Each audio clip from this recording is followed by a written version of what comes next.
Ladies and gentlemen, boys and girls, children of all ages and denominations, welcome to Off the Top Rope, the wrestling show that keeps you in the know. I'm your host, the Loudmouth. Once again, we invite you to follow us on all our social medias. WAWSA, Mpuma Kappa TV, and of course, your boy, the Loudmouth. You can take a look at those tags right here. Our guest today is somebody very, very special. Not only is he a trainee in our training center, but he has got a different story to tell from all the other trainees. After the break, we introduce to you Kevin Maximus. Stay tuned.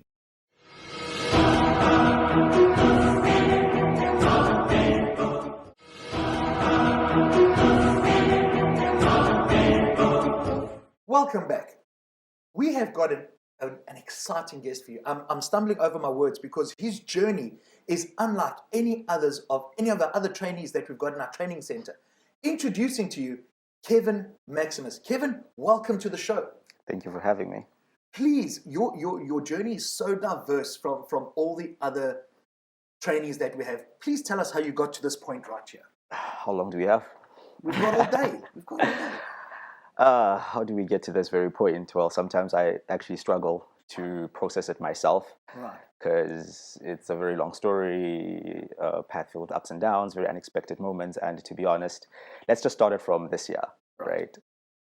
This year, for the mere fact that I'm even in Port Elizabeth right now is not something that I had planned, right? Mm-hmm. So it's something that happened very spontaneously.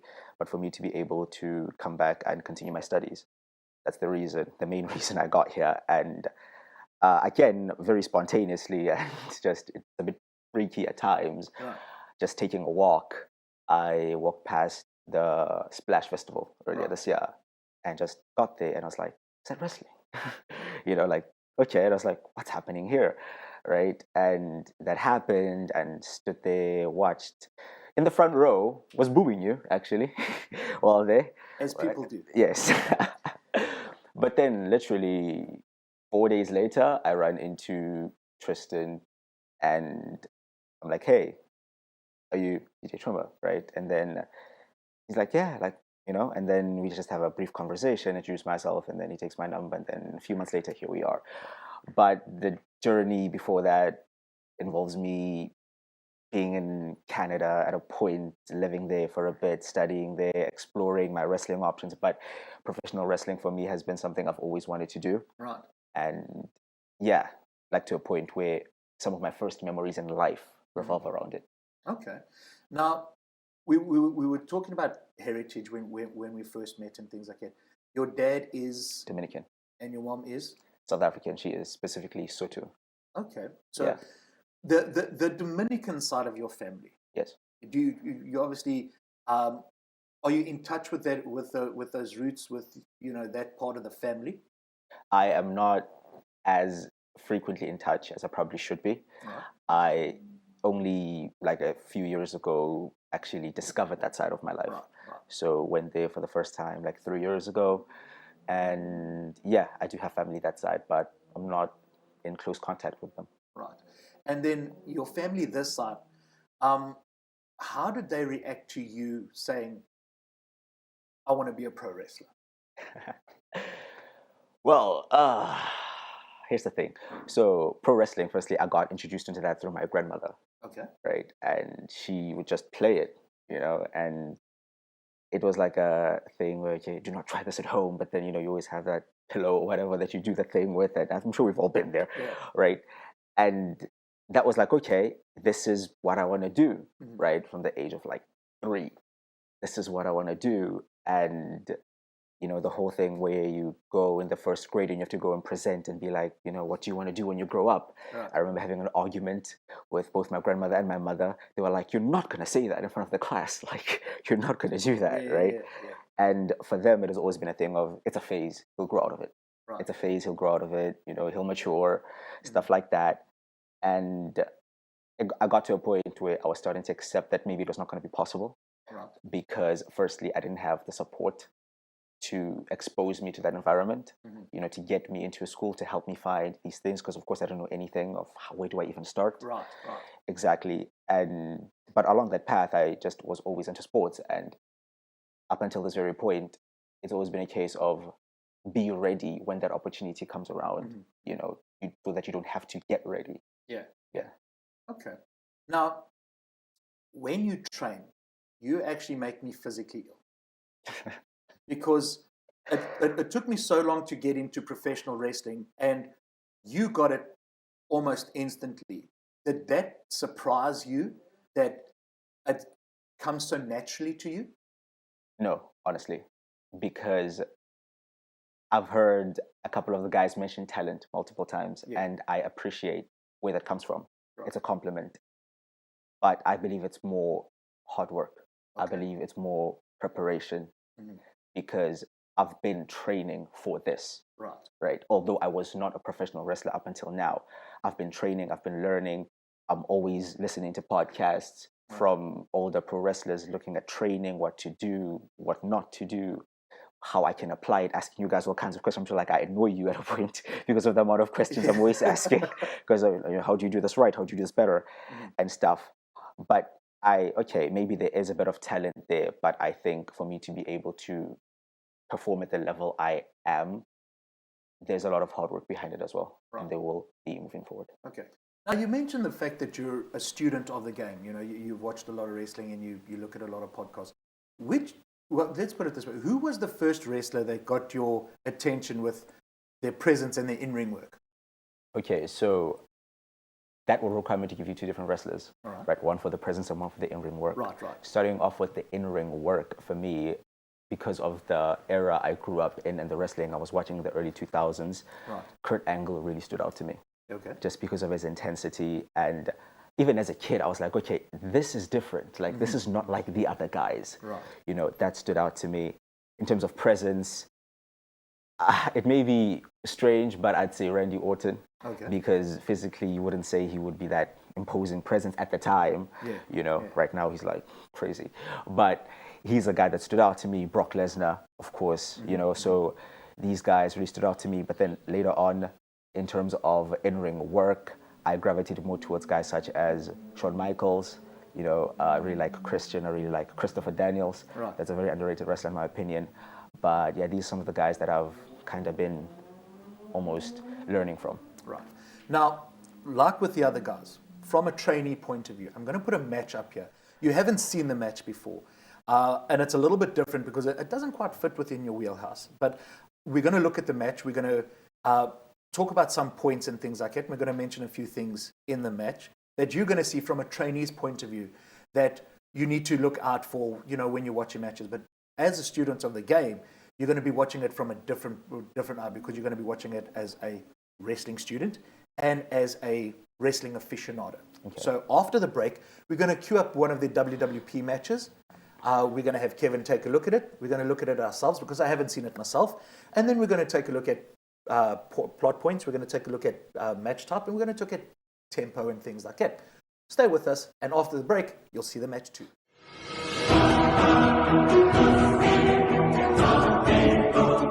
Welcome back to Off the Top Rope, the wrestling show that keeps you in the know. In studio is our guest, Kevin Maximus. Kevin, we are going to queue up that match in control room. If you can queue up that match for us, please. Here we go. We've got the legendary Boosian, 2.02 meters tall, 120, 30 odd kilos here, facing the Swiss sensation Aries. This is from the first season of Off the Top Rope. Okay. Guys, let's press play, please. Now, this match here, I chose this match specifically because it's not exactly in your wheelhouse. You're a bit faster. You like to do moves off the top. But here we've got two big guys. Now, there is Aries. He's from Switzerland, so he doesn't speak Afrikaans like Boosian does. But what did you notice there as he's being worked in the corner? Well, I think he's kind of just being guided through this in a way. Yeah. Since you mentioned the whole them not speaking the same language thing, I think this would be more reliant on the different kind of cues that we use, which don't require audible cues, where that communication is there. I get you. But you notice here, Aries in the corner is doing a lot of selling, is a lot of the facial expressions and things like that. Yeah. So there again, the non-verbal communication by seeing his facial expressions and things like that is telling you a lot about this match without even knowing that they don't speak the same language. Yeah, like when you're watching this, you can tell that he is struggling in there. You know, he is not having a good time at all, really struggling to cope with the physicality. He's desperately trying to fight back, you know, trying to create some breathing room, you know, just to get this big guy off him, you know. Yeah, and the thing is there, oh, nice drop kick. Yeah. The thing is there, Aries himself was I think just on 1.9 meters tall. You wouldn't say. Yeah, he's a big guy as well then. you wouldn't say because of the way he's making Bursian extend that height. Yeah, he's making himself smaller when he needs to make the other guy look significantly bigger. So it highlights that size difference even more. Yeah.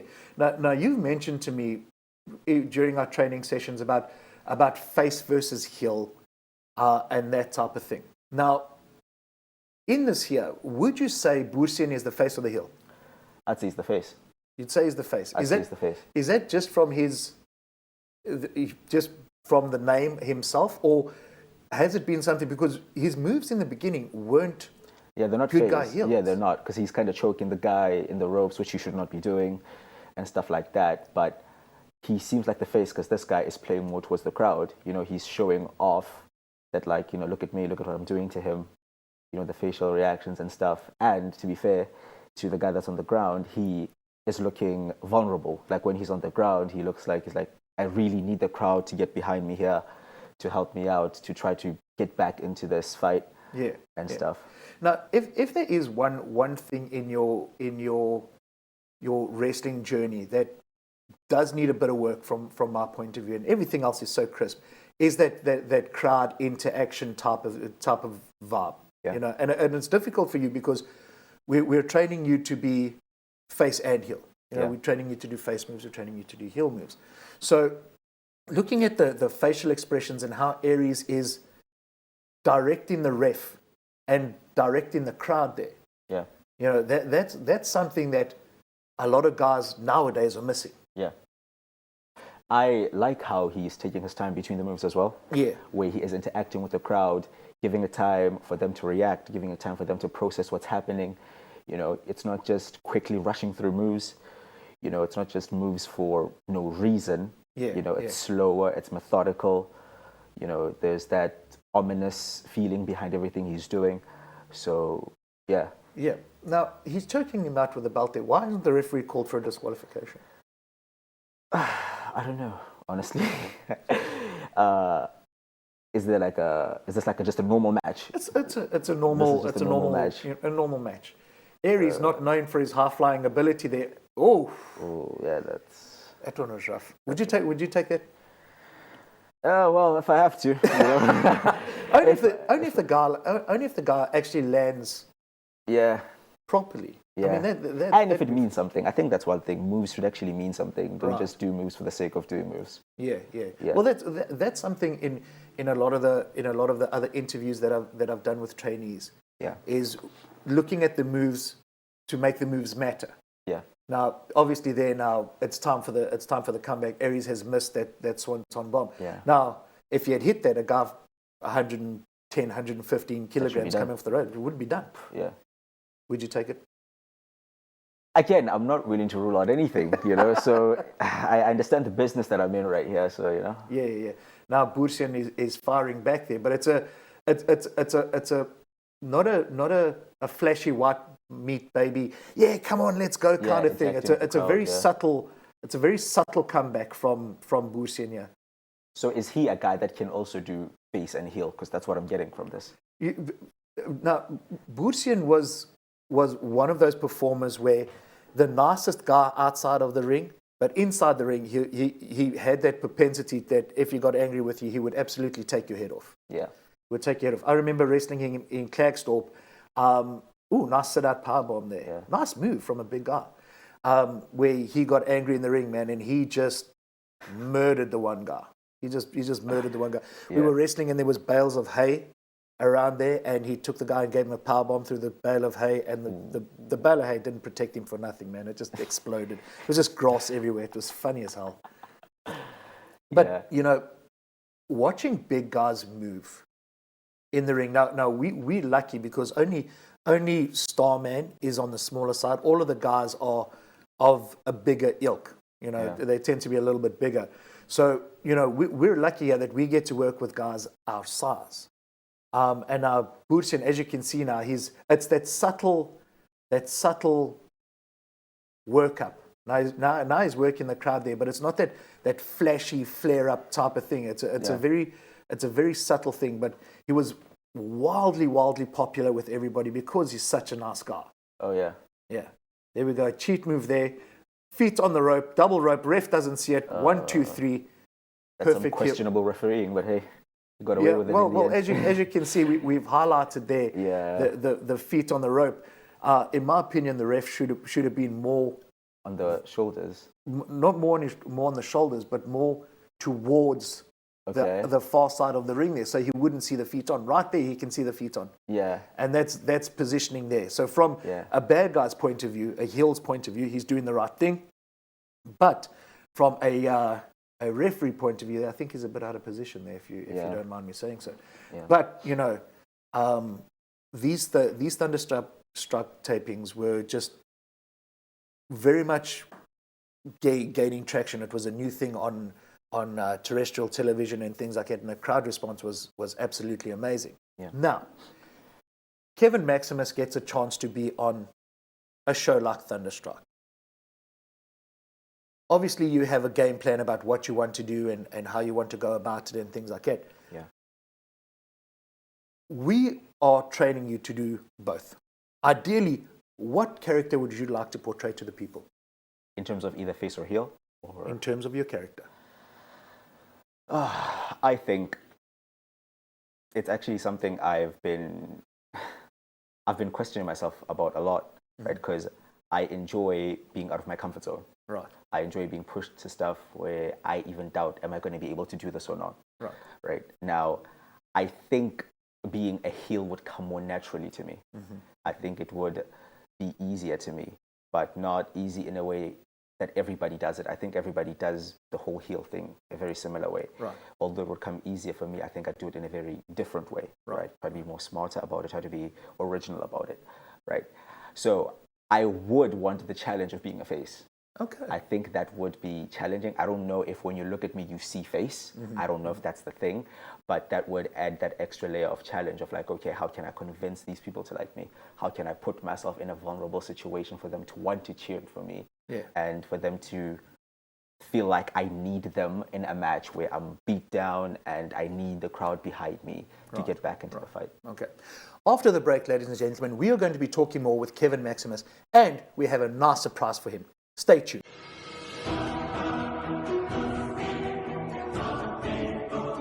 Welcome back to the show. Kevin, once again, thank you very much for being on the show.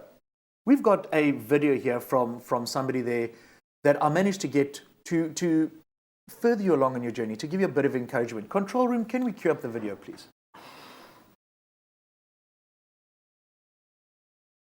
Here we are, big man. The start to something beautiful. The start to something great.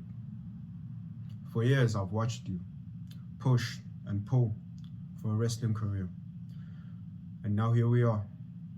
And as you're about to take the first steps into what may be a historic career, amen, I can attest.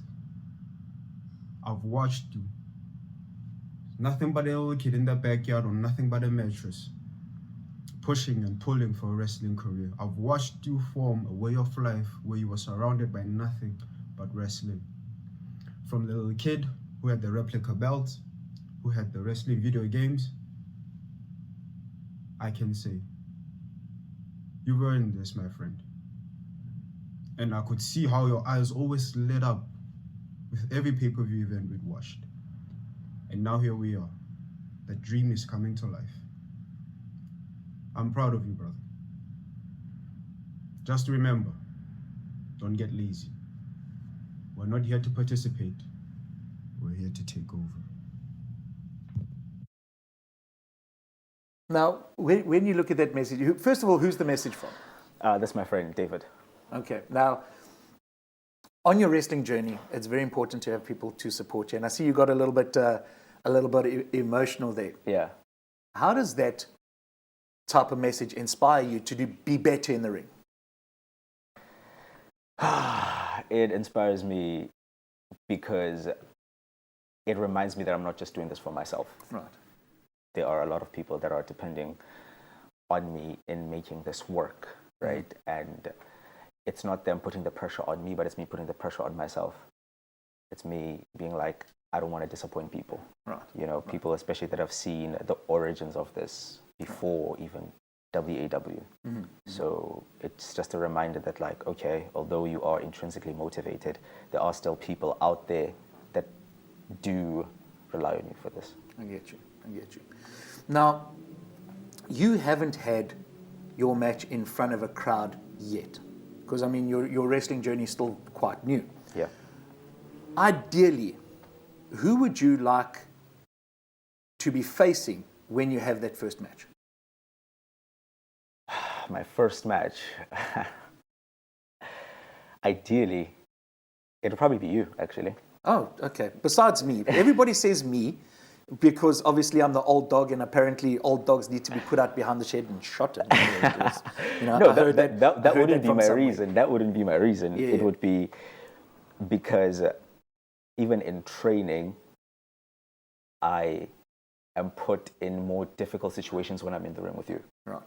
right?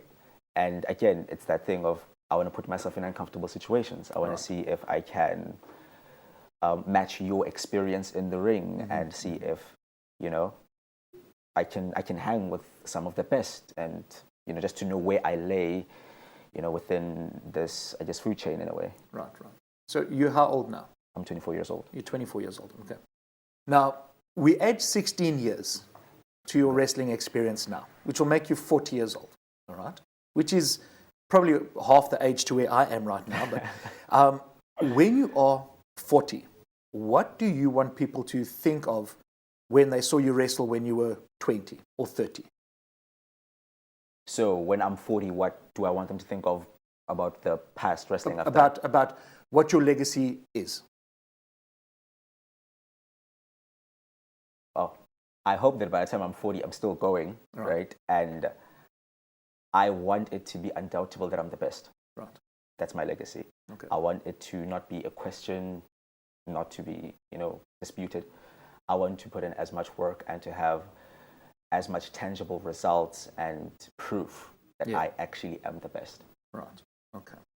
Well, Kevin, we look forward to your wrestling journey. Myself training you and things like that. There is an untapped potential that we have with you, and I've told you once again, it makes me nauseous to know that you're so talented in the ring, and your wrestling journey, you haven't even gone a year into your wrestling. You haven't even gone 6 months into your wrestling journey. So I'm interested to see how we can cultivate that passion and that talent into something where we look back on that and we say, you know, Kevin Maximus is arguably the best wrestler that South Africa has ever produced.